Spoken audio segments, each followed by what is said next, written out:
اما بعد فإن أحسن الكلام كلام الله وأحسن الهدي هدي محمد صلی اللہ علیہ وعلى آلہ وأصحابہ وأہل بیتہ وذریاتہ وأزواجہ وبارک وسلم الف الف مرہ بعدد کل ذرہ او اکثر ما فوق البیان وسلم تسلیما کثیرا کثیرا وشر الامور محدثاتها وکل محدثۃ بدعہ وکل بدعۃ ضلالہ وکل ضلالۃ فی النار رب اشرح لی صدری ویسر لی امری واحلل عقدۃ من لسانی یفقہوا قولی سبحانک لا علم لنا الا ما علمتنا انک انت العلیم الحکیم رب یسر ولا تعسر وتمم بالخیر اللہم لا سہل الا ما جعلتہ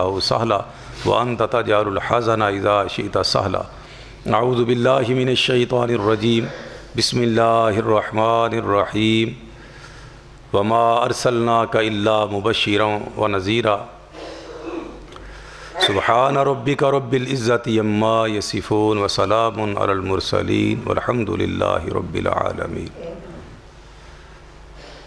اللہ احکم الحاکمین کی حمد و ثناء، کبریائی، بڑائی، تکبیر، تکریم، تعظیم، تکبیر کے بعد درود اور سلام نبی مکرم، عدل مفخم، حسن مجسم، رسول محترم محمد الرسول اللہ صلی اللہ علیہ وعلی آلہ واصحابہ واہل بیتہ وذریاتہ وازواجہ وبارک وسلم کی ذات گرامی پہ اور رہتی دنیا تک آنے والے تمام آپ کے متبعین متبعات پہ اللہ کی رحمت کی برکھا نازل ہو۔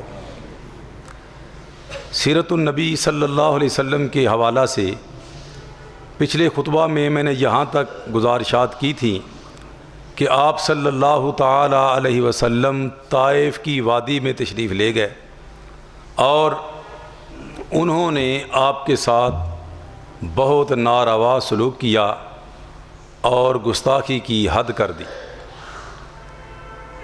جسے آپ صلی اللہ علیہ وسلم نے اپنی زندگی کی سب سے بڑی گستاخی شمار کیا۔ اماں جی عائشہ صدیقہ رضی اللہ تعالی عنہ کے سوال کرنے پہ کہ آقا کوئی ایسا دن بھی آیا آپ کی زندگی میں جو احد سے بھی زیادہ سخت ہو، جس میدان میں آپ صلی اللہ علیہ وسلم کے دندان مبارک شہید ہو گئے تھے اور آپ کے سر مبارک کے اوپر جو خود تھا اس کی کڑیاں بھی آپ صلی اللہ علیہ وسلم کے سر مبارک کے اندر پیوست ہو گئی تھی ٹوٹ کے۔ یہ ایک بہت تکلیف دہ معاملہ تھا آپ صلی اللہ علیہ وسلم اور اصحاب اکرام کے لیے، لیکن اماں جی عرض کرتی ہیں آقا اس سے بھی زیادہ سخت کو دن آپ پہ گزرا؟ تو میرے آقا صلی اللہ علیہ وسلم نے فرمایا ہاں، یہ طائف والا واقعہ پھر بیان کیا۔ آپ کی زندگی کا سخت ترین واقعہ جو ہے، تکلیف دہ واقعہ، وہ آپ صلی اللہ علیہ وسلم نے اس کو قرار دیا۔ اور پھر نبی مکرم صلی اللہ علیہ وسلم تکلیف، رنج، الم، غم اٹھا کے بنی ربیہ کے باغ میں تشریف لے آئے۔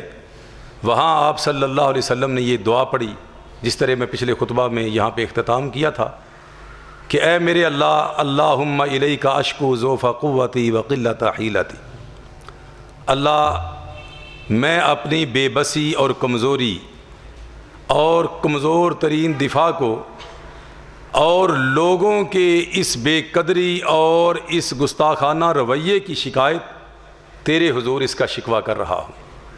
یا ارحم الراحمین، اللہ تو سب سے مہربان ذات ہے، انت رب المستضعفین و انت ربی، مولا تو کمزوروں کا رب ہے، بے بسوں اور لاچاروں کا رب ہے، وانت ربی، اور مجھے اس بات پہ خوشی ہے کہ تو میرا رب ہے، میرا رب بھی تو ہی ہے۔ الی من تکلنی الی بعید یتجہمنی ام الی عدو ملکتہ امری، مولا کن لوگوں کے حوالے مجھے کر دیا ہے؟ ایسے لوگ، ایسے بیگانے جو میری اتنی ناقدری گستاخی پہ تلے ہوئے ہیں اور گستاخی کی اخیر میرے ساتھ کر رہے ہیں، ام الا عدو ملکتہ امری، یا ایسے دشمن کے حوالے مجھے کر دیا ہے کہ میرے سیاہ و سفید کا مالک ہی اس کو بنا دیا ہے، مکمل اس کے رحم و کرم پہ مولا مجھے چھوڑ دیا ان کے۔ یہ آپ صلی اللہ علیہ وسلم کے دل سے یہ اللہ کے حضور شکوہ اور شکایت اٹھی۔ ان لم یکن بک علی غضب فلا ابالی ولکن عافیتک ہی اوسع لی، لیکن اس کے باوجود مولا یہ ساری چیزیں تیرے آنکھ میں ہیں اور تو سمجھ رہا ہے جس قدر یہ میرے ساتھ گستاخی کر رہے ہیں اور مجھے تکلیف دے رہے ہیں، انہوں نے گستاخی کی کوئی کسر نہیں چھوڑ رکھی، یہاں تک کہ میرے خون سے میرے پاؤں کے جوتے رنگین ہو گئے ہیں، چلنا مشکل ہو گیا۔ میرے مولا اس کے باوجود اگر اس میں تیرا غضب نہیں ہے، ان لم یکن بک علی غضب، یہ تیرا غضب نہیں ہے اگر میرے اوپر، فلا ابالی، تو مجھے ان کی ساری گستاخیوں کی کوئی پرواہ نہیں ہے، ولیکن عافیتک ہی اوسع لی، لیکن مولا میں تیری عافیت کا محتاج ہوں، اگر تیری طرف سے مجھے عافیت مل جائے تو یہ میرے لیے زیادہ وسیع اور بہتر ہوگی۔ اعوذ بنور وجہک الذی اشرقت لہ الظلمات وصلح علیہ امر الدنیا والآخرہ، میں تیرے اس نور کے چہرے کی پناہ میں آتا ہوں جس سے پوری کائنات روشنی پاتی ہے، زمین و آسمان روشن ہو جاتا ہے، اور مولا دنیا آخرت کے کام جس چہرے کی برکت سے سنور جاتے ہیں، میں تیرے اس چہرے کی پناہ لیتا ہوں۔ من ان تنزل بی غضبک او یحل علی سخطک، کس چیز سے تیری پناہ میں آتا ہوں؟ کہ تو میرے اوپر اپنا غضب نازل کرے یا تیری ناراضگی میرے اوپر مسلط ہو جائے۔ لک العتبیٰ، مولا تیری رضا مقصود ہے، تو راضی ہو جائے، حتی ترضیٰ، تیری خوشنودی حاصل کرنا چاہتا ہوں، جب تو راضی ہو گیا تو سب کچھ ٹھیک ہے۔ ولا حول ولا قوت الا بک، تیرے سوا نہ طاقت ہے نہ ہمت ہے، کچھ بھی نہیں ہے۔ یہ دعا آپ صلی اللہ علیہ وسلم نے فرمائی، اور ادھر بنی ربیہ نے دیکھا کہ آپ صلی اللہ علیہ وسلم بڑی تکلیف میں ہے، اگرچہ دشمن تھے لیکن قرابت داری نے جوش مارا، اور انہوں نے اپنے غلام عداس کو جو عیسائی تھا اسے کہا کہ یہ انگوروں کا خوشہ لے جاؤ اور اس شخص کو دے آؤ۔ میرے آقا صلی اللہ علیہ وسلم کی خدمت میں وہ عداس وہ انگوروں کا خوشہ لے کے آیا، اور آپ صلی اللہ علیہ وسلم نے ہاتھ بڑھایا، بسم اللہ فرمایا اور منہ میں رکھ لیا، 1 2 3 اس طرح آپ کھانا شروع ہو گئے۔ وہ حیران ہو کے دیکھتا رہا اور عرض کرتا ہے، یہ الفاظ جو ابھی آپ نے بولے بسم اللہ، اس علاقے والے تو یہ الفاظ نہیں بولتے۔ میرے آقا نے فرمایا تم کس علاقے کے ہو؟ کہنے لگا نینوا کا۔ میرے آقا فرماتے اچھا تم نینوا کے باشندے ہو، مرد صالح یونس بن متا کے گاؤں کے ہو۔ وہ حیران ہو کے پوچھنے لگا پہلے سے بھی زیادہ کہ آپ یونس بن متا کو کیسے جانتے ہیں؟ فرمایا اس وجہ سے کہ وہ میرے بھائی تھے، میں بھی نبی ہوں وہ بھی نبی ہیں۔ یہ بات سننی تھی۔ وہ عداس میرے آقا صلی اللہ علیہ وسلم کے اوپر جھک گیا، سر مبارک کا بوسہ لیا، ہاتھوں کو بوسہ دیا، حتیٰ کہ پاؤں کو بوسہ دیا۔ یہ مالک جو ہے وہ پریشان ہو گئے، لو جی ہمارا غلام بھی گیا۔ اسے سخت سست بھی کہا، صلواتیں بھی سنائیں، بہرحال نبی مکرم صلی اللہ علیہ وسلم کچھ دیر کے بعد یہاں سے تشریف لے گئے۔ کرنے منازل پہ جب پہنچے، یہ وہی جگہ ہے جو میقات ہے، جو پچھلے جمعہ میں بڑی وضاحت کر چکا ہوں۔ طائف والوں اور اس طرف سے آنے والوں کا میقات ہے، سب سے قریب ترین میقات مکہ کے یہی ہے، 60 میل کی دوری پہ۔ تو بہرحال اس میقات پہ جب آپ صلی اللہ علیہ وسلم تشریف لائے تو دیکھا مسلسل ایک بادل کا ٹکڑا آپ صلی اللہ علیہ وسلم کے اوپر سایہ فگن ہے۔ آپ نے غور کیا تو جبریل امین علیہ الصلاۃ والسلام اس کے اندر سے نمودار ہوئے، آپ کی خدمت میں سلام پیش کیا اور عرض کی آقا جو دعا آپ نے بنی ربیہ کے باغ میں مانگی تھی وہ اللہ نے سن لی ہے، اور اللہ نے میرے ساتھ یہ پہاڑوں پر مقرر شدہ فرشتہ بھی بھیجا ہے۔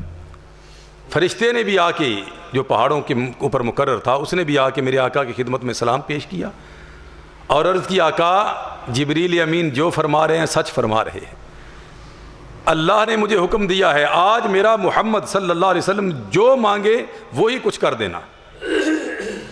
میرے نبی کو بڑی تکلیف ہے آج، تو اللہ نے فرمایا میرے محبوب کی ہر بات مان لینا، کوئی بات ٹالنی نہیں ہے۔ تو محبوب اگر آپ کا حکم ہو تو میں 2 پہاڑوں کو ملا کے ان سب کا صفایا ہی کر دوں۔ آپ یہاں دیکھیں آپ صلی اللہ علیہ وسلم کے ساتھ جو ناروا سلوک ہوا، میں محض اس کی جھلکیاں آپ کے سامنے پیش کر سکا، اور یہ بھی حقیقت یہ ہے کہ ایک قلب سلیم رکھنے والا اور ایماندار بندہ دیکھ کے تو اس کے رونگٹے کھڑے ہو جاتے ہیں، اور کوئی جتنے بھی حوصلے والا ہو اس وقت کیا کہنا چاہیے تھا کہ ہاں جبریل میں نے دعا مانگی تھی، اللہ نے ثمرات بھیج دیے، دعا کا پھل آ گیا، ان کا رگڑا نکال دو۔ میرے آقا صلی اللہ علیہ وسلم فرماتے ہیں نہیں، میں ان کی تباہی نہیں چاہتا، میں ان کی ہدایت چاہتا ہوں۔ ان بیچاروں کو پتہ نہیں میں کون ہوں اور میرا مقصد کیا ہے، اور میرے ماننے سے ان کو کیا مل جائے گا، ان بیچاروں کو علم ہی نہیں۔ اس لیے میں امید رکھتا ہوں مالک سے کہ اللہ ان کی آنے والی نسلوں کو ضرور ہدایت سے نواز دے گا۔ میں یہ سمجھتا ہوں یہ میرے آقا کی دعا کے ثمرات ہیں جو آپ کل طائف اور اس کے ارد گرد وادیوں میں ہم دیکھ رہے ہیں۔ تو پھر نبی مکرم صلی اللہ علیہ وسلم کو بہت زیادہ اللہ کی طرف سے حوصلہ ملا، تسلی اور تشفی ملی۔ آپ صلی اللہ علیہ وسلم یہاں تک کہ وادی نخلہ میں تشریف لے آئے۔ یہ وادی نخلہ میں آپ صلی اللہ علیہ وسلم نے کچھ دیر قیام فرمایا، کچھ دن قیام فرمایا۔ یہی وہ موقع ہے کہ جس وقت آپ صلی اللہ علیہ وسلم غمگین ہو کہ اللہ کے قرآن کی تلاوت کر رہے تھے، تو اللہ تعالیٰ نے وہ خوشخبری دی، ایک بہت بڑی جنوں کی جماعت کو آپ صلی اللہ علیہ وسلم کی طرف پھیر دیا۔ سورہ احقاف میں اللہ نے اس کی منظر کشی فرمائی ہے، وَإِذْ صَرَفْنَا إِلَيْكَ نَفَرًا مِّنَ الْجِنِّ يَسْتَمِعُونَ الْقُرْآنَ فَلَمَّا حَضَرُوهُ قَالُوا أَنصِتُوا فَلَمَّا قُضِيَ وَلَّوْا إِلَىٰ قَوْمِهِمْ مُنذِرِينَ۔ میرے محبوب صلی اللہ علیہ وسلم جب آپ رنجور اور مغموم ہو کر میرے قرآن کی تلاوت فرما رہے تھے تو میں ایک جنوں کی جماعت کو حکم دے رہا ہوں کہ ادھر سے گزرو۔ ان کے دل میں ڈالا، وہ آپ صلی اللہ علیہ وسلم کی طرف سے گزرے اور ان کے کانوں میں آپ کی تلاوت قرآن پڑ گئی۔ اور فلما حضروہ قالوا انصتوا، جب وہ سارے وہاں پہ جمع ہو گئے تو ایک دوسرے کو کہنے لگے خاموشی سے یہ کلام سنو۔ فلما قضی، محبوب جب آپ نے تلاوت کو موقوف کیا، ولوا الی قومہم منذرین، تو وہ یہاں سے صرف تلاوت قرآن سن کے ہی نہیں گئے بلکہ آپ کے ممد و معاون بن کے، مبلغین بن کے اپنی قوم کی طرف گئے۔ قالوا یا قومنا انا سمعنا کتابا انزل من بعد موسیٰ مصدقا لما بین یدی یہدی الی الحق و الی طریق مستقیم۔ اے ہماری قوم، جنوں کی پوری قوم کو مخاطب جا کے، ایک ایک کے پاس جا کے، ہمارے قوم کے لوگوں، ہم نے ایک ایسی کتاب سنی ہے جو موسیٰ علیہ السلام کے بعد نازل ہوئی ہے۔ یہاں پہ عیسیٰ علیہ السلام کا نام نہیں لیا، موسیٰ علیہ السلام کا نام لیا۔ اس کی وجہ کیا ہے؟ موسیٰ علیہ السلام کی تکمیل کرنے کے لیے، یعنی تصدیق کرنے کے لیے عیسیٰ علیہ السلام آئے تھے، اور نبی مکرم صلی اللہ علیہ وسلم کی آنے کی بشارت دینے کے لیے عیسیٰ علیہ السلام آئے تھے۔ کوئی باضابطہ بہت بڑا دین نہیں تھا، ایک مختصر پیغام تھا، لیکن آج تو یہ بہت، بلکہ پوری دنیا سے زیادہ بڑا مذہب اور دین بنا بیٹھا، لیکن اللہ کی طرف سے یہ ایک مختصر پیغام تھا جو موسیٰ علیہ السلام اور نبی مکرم صلی اللہ علیہ وسلم کے درمیانی وقفہ میں، اور بھی نبی آئے لیکن عیسیٰ علیہ السلام آخری نبی جو نبی مکرم صلی اللہ علیہ وسلم کی بشارت دینے کے لیے تشریف لائے۔ بہرحال موسیٰ علیہ السلام کے بعد یعنی اس قدر یا اس سے بھی کہیں زیادہ بڑی کتاب اور زیادہ احکام والی کتاب آئی ہے جو ہم نے سنی ہے، اور یہدی یہ اس کتاب کی تصدیق بھی کر رہی ہے اور یہ حق کی طرف رہنمائی بھی کر رہی ہے اور سیدھا راستہ دکھا رہی ہے۔ یا قومنا اجیبوا داعی اللہ، اے ہماری قوم کے لوگوں، اللہ کی طرف سے آنے والے اس داعی محمد صلی اللہ علیہ وسلم کی بات کو تسلیم کر لو، وآمنوا بہ، اور ان پہ ایمان لے آؤ، یغفر لکم من ذنوبکم ویجرکم من عذاب علیم۔ اس کا فائدہ تمہیں کیا ہوگا کہ تمہارے پہلے گناہ، پہلے جرم ان کو اللہ معاف فرما دیں گے اور عذاب، چمڑی ادھیڑ کے رکھ دینے والے عذاب سے تمہیں محفوظ کر لیں گے، المناک عذاب سے تمہیں محفوظ کر لیں گے۔ وَمَن لَا يُجِبْ دَاعِيَ اللَّهِ، اور سن لو، جس نے اس داعی محمد صلی اللہ علیہ وسلم کی بات پہ لبیک نہ کہا، اس بات کو ٹھکرا دیا، وہ شخص اللہ کو اس سرزمین پہ عاجز نہیں کر سکتا۔ فَلَيْسَ لَهُ بِمُعْجِزٍ فِي الْأَرْضِ وَلَيْسَ لَهُ مِن دُونِهِ أَوْلِيَاءُ أُولَٰئِكَ فِي ضَلَالٍ مُّبِينٍ۔ یاد رکھو، جتنے بھی تم گناہ کر لو، رب کو عاجز نہیں کر سکتے، وہ تمہیں پکڑ لے گا، اور اللہ کے دین کو بھی تم اس کے اندر رکاوٹ نہیں ڈال سکتے۔ اور جو لوگ اس طرح کے کام کر رہے ہیں وہ کھلی گمراہی کے اندر ہیں۔ میرے آقا صلی اللہ علیہ وسلم کو رب نے فرمایا کہ میرے محبوب صلی اللہ علیہ وسلم اس خوشخبری کو اپنے اصحاب کے سامنے بیان کرو۔ قل اوحی الی انہ استمع نفر من الجن فقالوا انا سمعنا قرآنا عجبا یہدی الی الرشد فآمنا به ولن نشرک بربنا احدا وانہ تعالی جد ربنا ما اتخذ صاحبۃ ولا ولدا وانہ کان یقول سفیہنا علی اللہ شططا۔ یہ 15 آیات سورہ جن کی آپ صلی اللہ علیہ وسلم نے یہ بیان فرمائی اللہ کے حکم پہ، کہ میری طرف اللہ نے وحی کی ہے کہ میرے محبوب صلی اللہ علیہ وسلم، یہ قرآن جو آپ پہ میں نے اتارا ہے یہ جنوں کی جماعت نے سنا ہے۔ انا سمعنا قرآنا عجبا، وہ کہتے ہیں ہم تو نرالا کلام ہم نے سنا، ایک بہت عالی مرتبہ ہم نے قرآن سنا، یہدی جو رہنمائی کرتا ہے ہدایت اور صراط مستقیم کی طرف۔ اور یہ 15 آیات، اور جو قدر مشترک ہے ان دونوں میں وہ یہ ہے وَأَنَّا ظَنَنَّا أَن لَّن نُعْجِزَ اللَّهَ فِي الْأَرْضِ وَلَن نُعْجِزَهُ هَرَبًا۔ سورہ احقاف میں بھی وہی الفاظ ہیں کہ تم اللہ کو اس کے دین کے غلبہ کی وجہ سے، دین کو غالب کرنے میں اس کو عاجز نہیں کر سکتے، یہ کام ہو کر رہے گا۔ اور یہاں بھی وَأَنَّا ظَنَنَّا أَن لَّن نُعْجِزَ اللَّهَ فِي الْأَرْضِ وَلَن نُعْجِزَهُ هَرَبًا، کہ ہرگز ہم نے یہ سمجھ لیا کہ ہم ہرگز اللہ کو عاجز نہیں کر سکتے، جتنی مرضی دوڑ لگا لیں اللہ کے دست رست سے نہیں نکل سکتے، اللہ عاجز نہیں ہمیں پکڑنے سے۔ یہ دونوں چیزیں نبی مکرم صلی اللہ علیہ وسلم کے پاس بشارت بن کے آئی، خوشخبری بن کے آئی کہ آئندہ اللہ اپنے دین کو بہت جلد غالب کرنے والا ہے، اور کوئی چیز بھی اس میں اللہ کو عاجز کرنے والی نہیں ہے۔ جب آپ صلی اللہ علیہ وسلم نے ان خوشخبریوں کو سنا، حوصلہ کہیں بڑھ گیا، اور آپ صلی اللہ علیہ وسلم پوری طمانینت سے، سکون سے مکہ کی طرف واپس عازم سفر ہوئے۔ اور حضرت زید بن حارثہ رضی اللہ تعالی عنہ عرض کرتے ہیں آقا، اس مکہ کی طرف آپ پھر جا رہے ہیں جس مکہ سے آپ کو نکال دیا گیا ہے، اب واپس جائیں گے تو کیا بنے گا؟ ہمارے آقا و مرشد صلی اللہ علیہ وسلم مسکرا کے فرماتے ہیں زید، اللہ ہماری حفاظت کرے گا، وہ ضرور ان مظالم کے اندر سے کوئی نہ کوئی بہترین سبیل نکالے گا، راستہ نکالے گا، اللہ نے مجھے مطمئن کر دیا۔ نبی مکرم صلی اللہ علیہ وسلم یہاں سے نکلتے ہیں اور آپ مکہ کے باہر غار حرا، جس غار کے اندر آپ صلی اللہ علیہ وسلم نبوت سے پہلے بھی تشریف لے جایا کرتے تھے، وہاں آپ جا کے قیام فرماتے ہیں، اور ایک بندہ ملا بنو خزاعہ کا ایک آدمی، اسے آپ صلی اللہ علیہ وسلم نے 3 لوگوں کی طرف بھیجا کہ میرے ساتھ تعاون کرو، کوئی معاملہ کو پریشانی آئے تو اللہ کی رضا کے لیے تم نے میرے ساتھ کھڑے ہونا ہے۔ اسلام کی دعوت نہیں دی، پناہ کی دعوت دی۔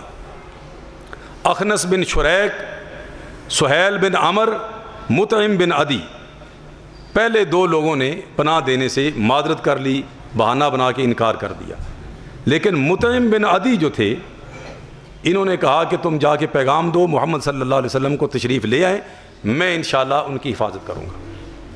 مسلمان تو نہیں ہوا، بہرحال پیغام بھیج کے اپنے بچوں کو بلایا، رشتہ داروں کو بلایا، دوست احباب کو بلایا، کہنے لگا میں محمد صلی اللہ علیہ وسلم کی پناہ کا اعلان کر چکا ہوں اور ان کو وعدہ کر چکا ہوں ان کے ساتھ، اب سارے مسلح ہو کے آ جاؤ، ہتھیار بند ہو کے آ جاؤ اور مسجد حرام بیت اللہ کے گوشوں میں جو ہے ارد گرد پھیل جاؤ، کوئی محمد صلی اللہ علیہ وسلم کو تکلیف نہ پہنچائے۔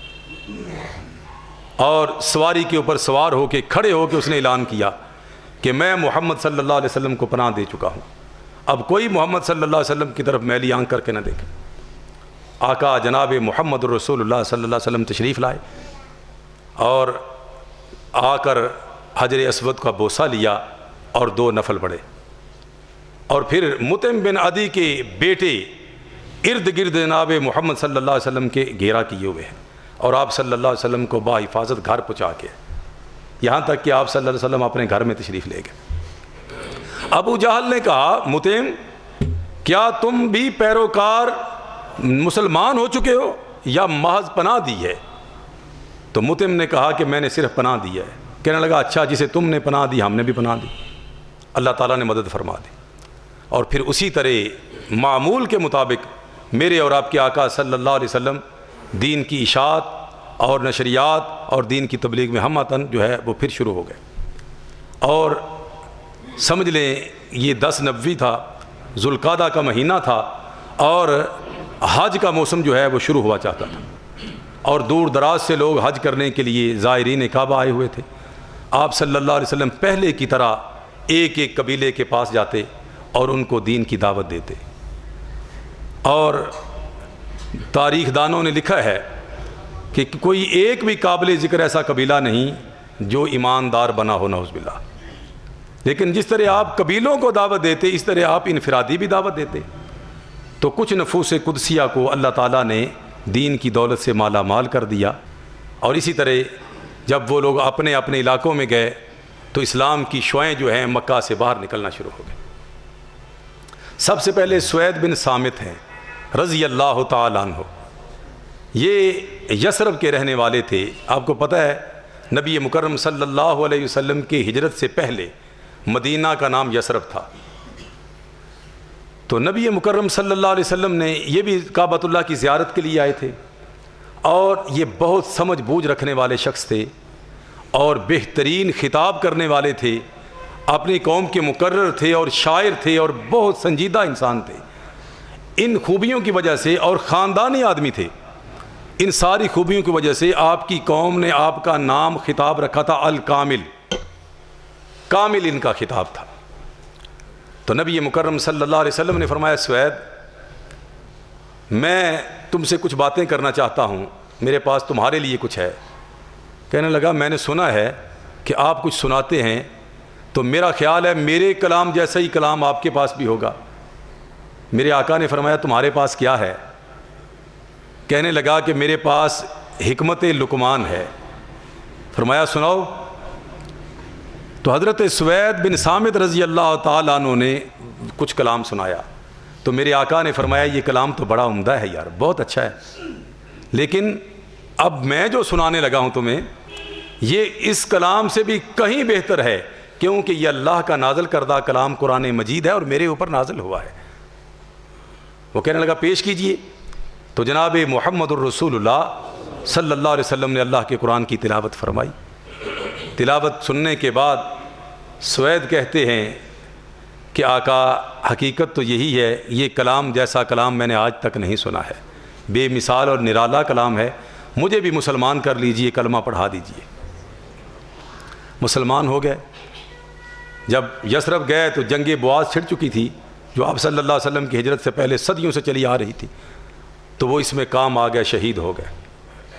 اس کے بعد ایاس بن معاذ ہیں، ایک وفد آیا تھا مدینے سے، یثرب سے، یہ اوس کا وفد تھا۔ خزرج کے مقابلے میں 2 ہی قبیلے تھے بڑے، جو آئے دن صدیوں سے ایک دوسرے سے لڑ رہے تھے، بھیڑ رہے تھے اور مار رہے تھے۔ اوس کے قبیلے کے یہ لوگ تھے، وفد آیا، آ کے قریش سے کچھ جو ہے معاہدے کرنے کے لیے کہ تم ہمارے حلیف بن جاؤ، ان کے مقابلے میں ہمارا ساتھ دو۔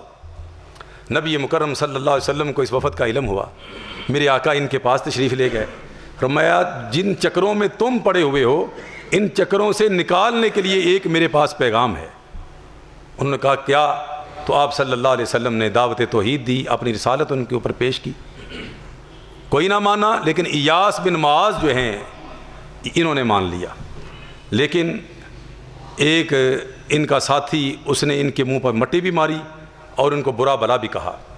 بہرحال تاریخ شاہد ہے کہ جب ان کا انتقال ہوا جنگ بواس سے پہلے ہی، تو جب ان کا انتقال ہوا تو ان کی زبان کے اوپر لا الہ الا اللہ محمد الرسول اللہ صلی اللہ علیہ وسلم. اور پھر اس کے بعد حضرت ابو ذر غفاری رضی اللہ تعالیٰ عنہ ہے، ربضہ کے رہنے والے، مکہ کے قریب ربضہ کے رہنے والے، ان کو اللہ تعالیٰ نے ہدایت سے مالا مال فرما دیا. انہوں نے دیکھا کہ مکہ کی طرف سے کچھ خبریں آ رہی ہیں کہ کسی بندے نے نبوت کا دعویٰ کیا ہے. اپنے بھائی کو بھیجا، بھائی آیا، نبی مکرم صلی اللہ علیہ وسلم سے ملا، واپس چلا گیا.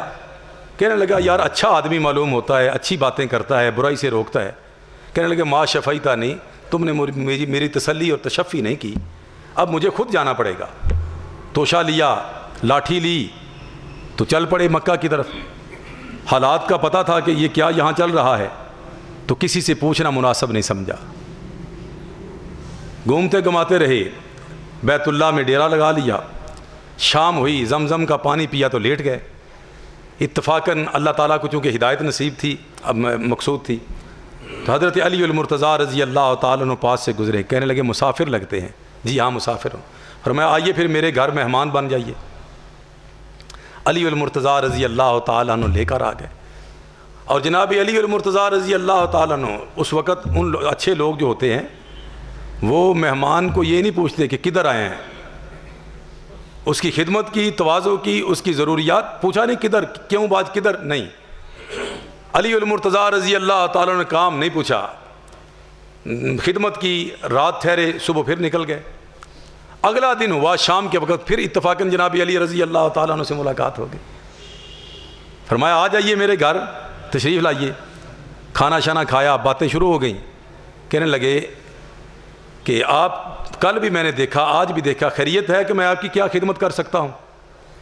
کہنے لگے اگر راز رکھیں، آپ بھلے آدمی معلوم ہوتے ہیں، اس لیے آپ کو بتانے لگا ہوں کہ مجھے پتہ چلا ہے کہ محمد نامی شخص نے صلی اللہ علیہ وسلم نے نبوت کا دعویٰ کیا ہے، تو میں ان سے ملنا چاہتا ہوں. فرمایا پھر آپ صحیح جگہ پہ آ گئے ہیں.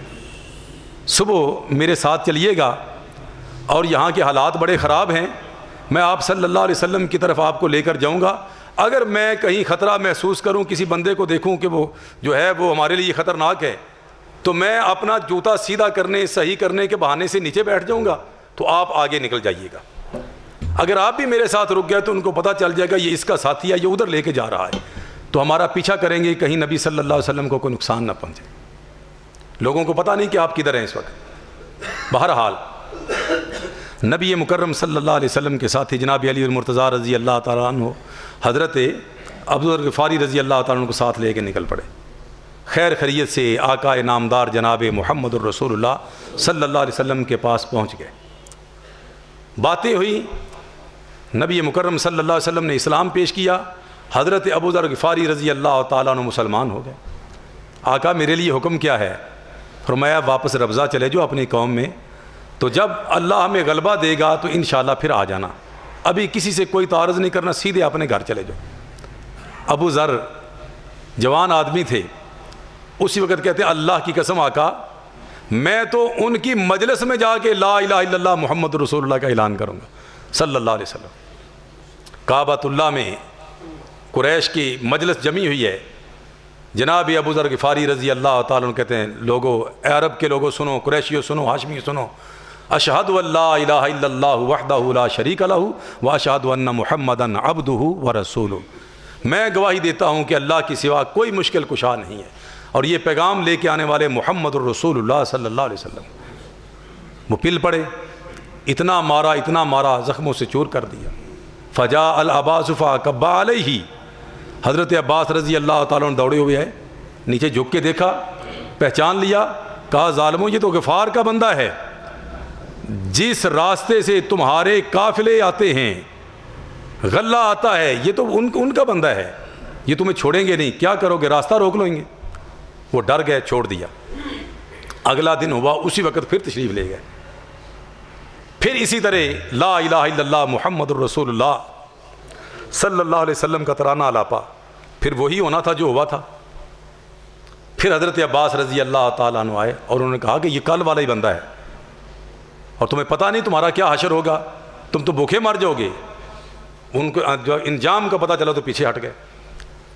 نبی مکرم صلی اللہ علیہ وسلم فرماتے ابو ذر تجھے گھر بھیجا تھا، تم نے ادھر آ کے جو ہے یہ کیا کر دیا؟ کہتے ہیں آقا جو ایمان تھا اندر وہ مجھے چین نہیں لینے دیتا تھا۔ لا الہ الا اللہ محمد الرسول اللہ صلی اللہ علیہ وسلم۔ اسی طرح طفیل بن عمر دوسی رضی اللہ تعالیٰ عنہ، انشاءاللہ اس سے آگے بیان کریں گے اگلے جمعہ کو۔ اللہ تعالیٰ مجھے اور آپ کو عمل کرنے کی توفیق عطا فرمائے۔ آخر دعوانا الحمدللہ رب العالمین۔